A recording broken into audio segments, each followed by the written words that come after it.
moving over to, I guess, where you're more formally known, Gus. You've 10 years on breakfast radio. I'm sure many people who are listening to this podcast will remember you for is Triple M Grill Team.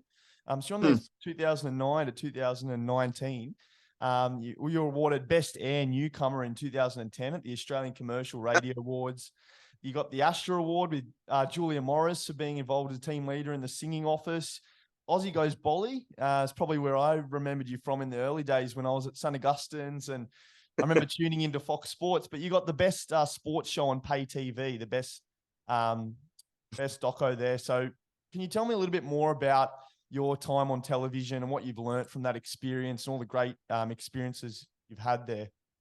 That's a trip down memory lane. Thank you. Yeah, I mean, I was very, very lucky. I mean, most people that know me well know that my best friend is Hugh Jackman. You know, you may know him. Yep.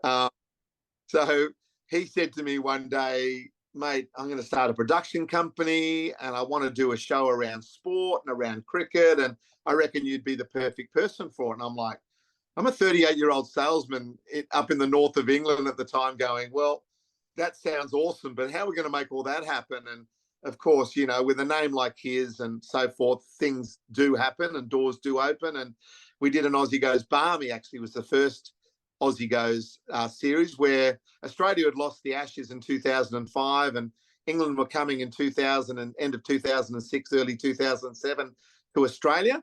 And there was a real feeling that there was going to be a real fight back because the Aussies had, you know, Warney, McGrath, all the really big guns, you know, Hayden, Simons, all that stuff. So anyway, we did a show called An Aussie Goes Barmy, where I lived with the Barmy Army England cricket supporters. You know, what makes them tick, what makes them save up for a lifetime to come and watch their cricket team. So that went really well. And then we did an Aussie Goes Bolly that you mentioned, which was the same in India. And then we did an Aussie Goes Calypso, which was the same in the West Indies. So that was a really great start for me, heaps of fun. And then I was promoting an Aussie Goes Calypso on radio on Triple M in Melbourne on their breakfast show.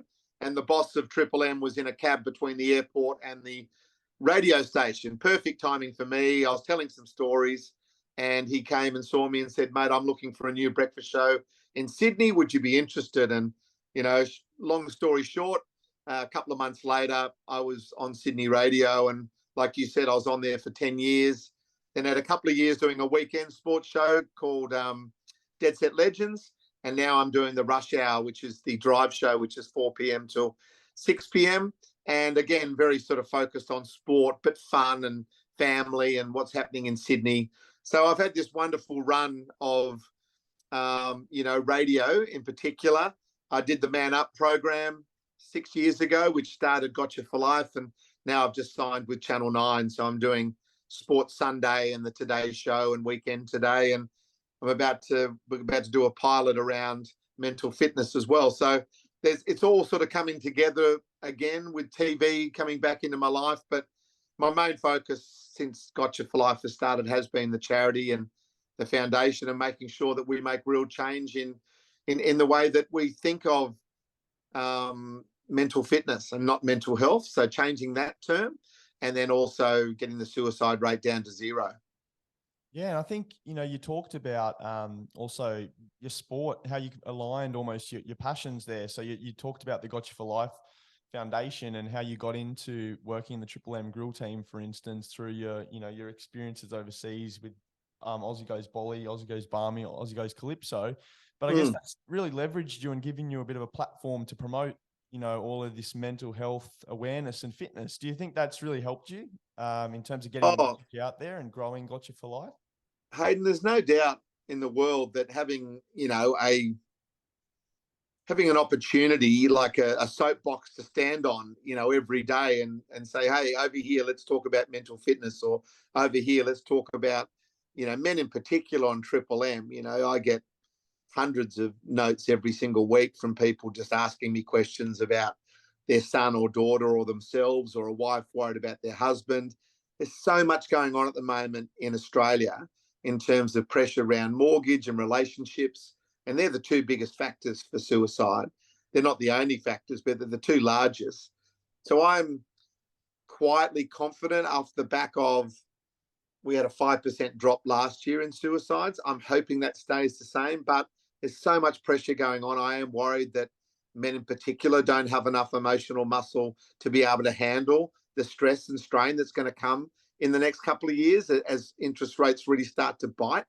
So that's why to have the media job, like I was on the Today Show this morning, you know, chatting away to the nation, you know, and it's awesome to be able to have that opportunity, and also to work with people that allow me to talk about this stuff, you know, because it's not easy to talk about suicide. It's not easy to talk about mental fitness. It's sad and it's emotional at the time, and people don't necessarily like that. They want entertainment. They want light stuff, you know. So to have people that back me in what I'm trying to do is amazing. But as I said before, Hayden, I don't think there's a more important conversation to be had, and we need to give people simple takeaways for them to be able to change their lives just a little bit, because we're under the pump. And if someone's offering a little bit of help that's really going to help you, then why wouldn't you accept it, have a crack at it? And even if it does make you a bit uncomfortable, but let's normalize this conversation. There's still too much of a stigma attached. Yeah, and I think it's great. We have someone like you who's hitting hard, you know, asking the hard questions and bringing that kind of thing to TV. Because on the Today Show, and just like any other, you know, mainstream media, we don't hear enough about the actual grim reality of suicide and mental illness in Yeah. Australia. Yeah.